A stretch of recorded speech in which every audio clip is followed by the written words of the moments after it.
Hi, and welcome back to Full Frame Profits. Today, I have a very special person with me today, Mr. Jeff Paco Poulard. I've been knowing Jeff Paco since quite some time. Quite some time, yeah. I photographed 2000s. Yeah. I photographed his daughters, both of them, and he'd been cutting my hair.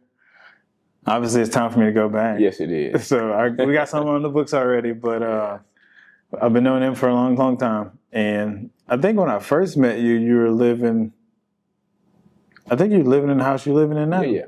So, yeah, I've been knowing you. And I didn't realize my whole life that I literally rode my bike when I was a kid by his house like every day. Because I was always going to campfire to play with my buddy Andrew. Yeah, right around the corner. And so he is a barber. He have a screen printing business. Yeah. You have a new pressure washing business that's going to be taking off with one of your grandsons soon. So tough guy.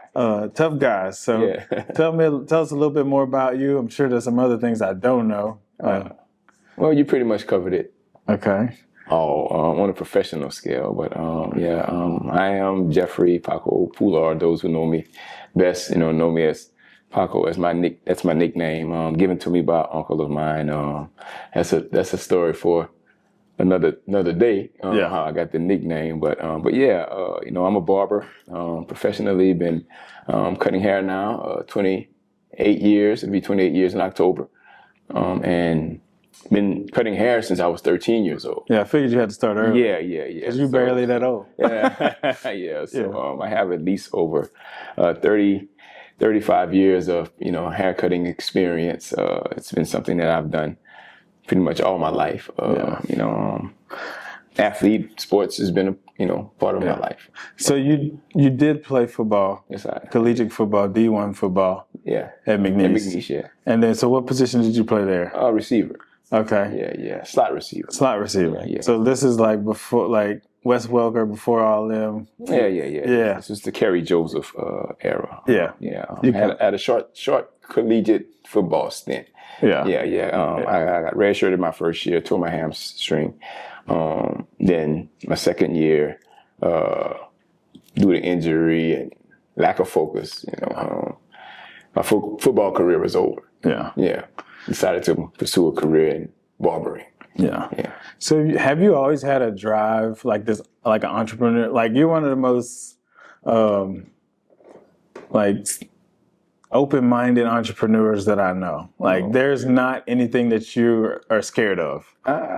So have you always had that entrepreneurial drive? Like did that come with when you first started cutting hair? Like when did you get that entrepreneurial drive? Yeah, well, honestly, I've been an entrepreneur all my life, not really knowing, at an early age, that whenever I started cutting hair, that I had a business.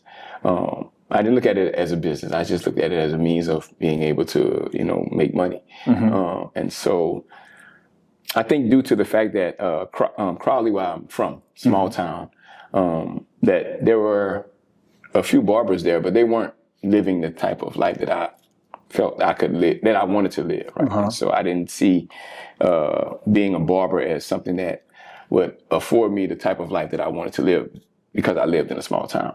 It wasn't until I moved to Lake Charles and I saw how barbers here really, made a substantial amount of money. And I was like, well, man, maybe I'm doing this wrong. And so that's really what encouraged me and inspired me to go into barbering, was because whenever I moved here, I was able to see the business side of barbering. Yeah.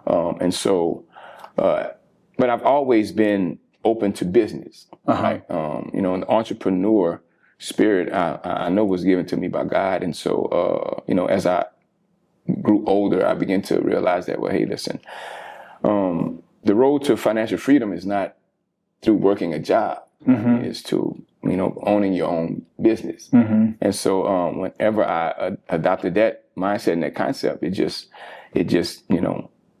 opened my eyes to a whole different side of work. Yeah, you go out and find it, cook it, kill it. That's right.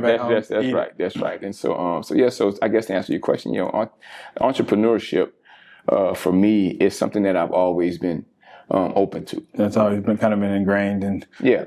do you feel like that type of spirit is what kind of drove helped you drive your daughters to find success in athletics? Because I know your youngest daughter, she had an impressive career in softball. Yeah, collegiate. Yeah, she did. Yeah, and so I mean, I would always teach them, what I had learned concerning being an entrepreneur and owning your own business. Right. Mm-hmm. At some point, the things that you do for others, you should look for an opportunity to be able to do it for yourself.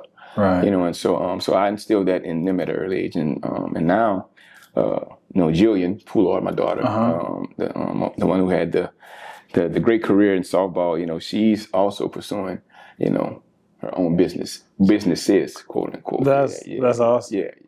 I guess that's no better compliment to a parent than to see your child go out and succeed. Absolutely. And I don't know if you're like me, I want my kids to do way better than me. Absolutely. You know what I mean? Yeah, that's the thing. We lay the foundation. Right? Yeah. And I'm a parent that kind of set the bar high. And so I'm like, listen, but my girls, they're driven. Yes. Yeah, they're driven, and and you're right. It really is a feather in a parent's hat whenever you see your children, taking what you've instilled in them and running with it. Yeah. Yeah. Because I remember watching Jill play basketball.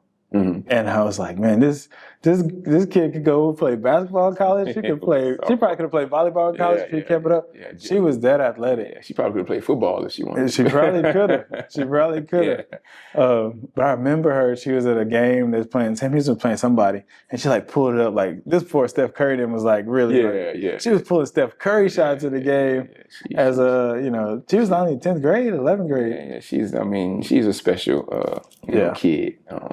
So not that I'm bragging on it, because she'll probably look at this segment and be like, well, Dad, you saying a little too much. But anyway, but she was gifted athlete, and so I know today we still work out, and you're also a member of OG. And shout out to OG. Yeah, shout out to OG. OG is Brandon, Coach Ben, Coach Jess. Coach Jess. Yeah. You've always been one of my closest accountability partners for the gym. Mm-hmm. And I don't even think you know it. But you normally, when I'm getting a haircut, you're like, Leroy, I ain't seen you in the gym lately. And I always appreciate that. Yeah. And I think it was me and Ben, we were talking about how much community there is in the gym. Absolutely. And I want you to know that you are a huge proponent of that. Yeah. Because fitness has been part of your life after, athletics for as long as I remember. I remember you were doing something at the gym in North Lake Charles. Mm-hmm. You, Sarah, and Key, and then had Dynamic Dimensions. Yeah. So you've always been a dude with the really big biceps. Yeah. And I thought that was super cool. Wow. But let's say 5, 10, 15 years from now, where do you see yourself? What do you see yourself doing? Oh, wow.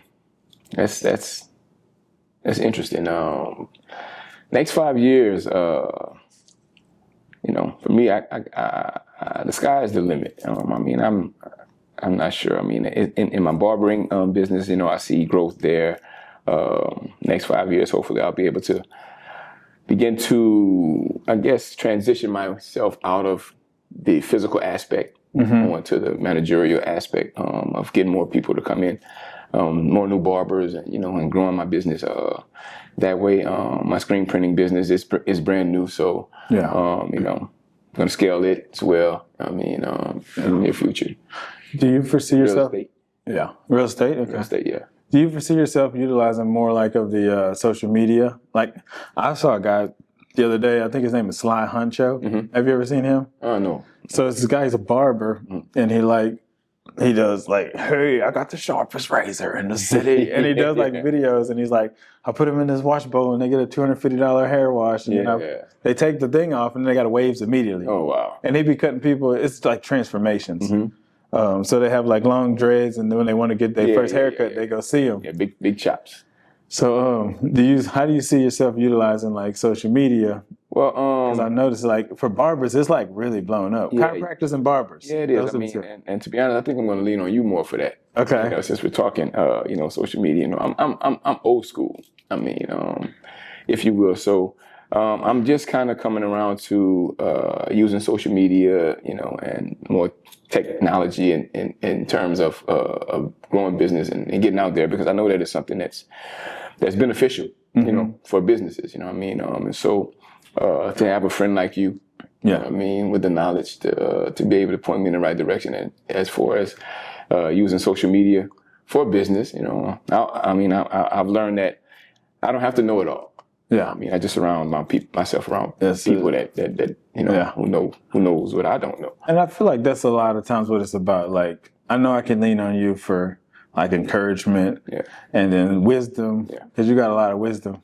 And you and Mr. Mike, y'all are good people for me to like have in my corner, because y'all can give me like wisdom.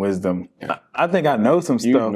You know a lot. But y'all have been through some stuff, you know, and I appreciate y'all for always being a shoulder I can lean on and talk to help me bypass some of these things, these struggles, these hiccups or issues that I could have down the road. You guys got enough foresight for me. Obviously, my dad has always been that main person. Yeah, absolutely. But it's good to have a tribe. Yeah, that's right. You know what I mean? Like a tribe of people who can help. Yeah. Because Mike's my guy too. Yeah. Mr. Mike is.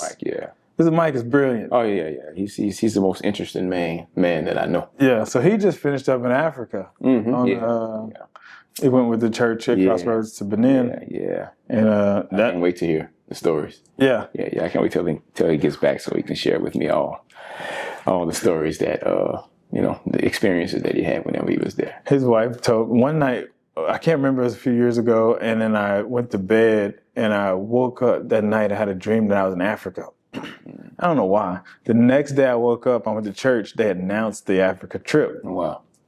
I didn't go. You're on your way. And then I was talking to Sherry, and she was like, his wife, she's like, yeah, you should go. And I was like, I got 7 kids. It's kind of hard to leave them. And she was like, that shouldn't be an issue. Yeah, no. Gotta make a way. So she was encouraging me to go, and Mr. Mike was really encouraging me to go. Yeah, we should go together. Yeah. We should go together. We should make sure Mike's with us too. Let's pray about that. That's it. Yeah, let's pray about that. And man, is there so where can we find you? Where can you find me? You can find me social media, Paco Shopper City, Instagram. Okay. Yeah, Facebook for my new screen printing business, Eclectic Screen Print and Design. You can Google me. Yeah, I'm on Google, on the Google engine. You can contact me at 337-842-7477, or you can contact. You contact me. You can contact, and I'll get you in touch with them. Yeah, Leroy. Yeah. So anyway, so thankful for having you on here. Yeah, you're a very, very important person to me. Oh, thanks. And Jeremy. Jeremy. When we was talking about you too. Really? So that's my guy. But so thank you for coming sit in with us. Welcome, man. Thanks for having me. Yeah. All right, man. Yeah. Pleasure's been mine. Yes, sir. Yeah.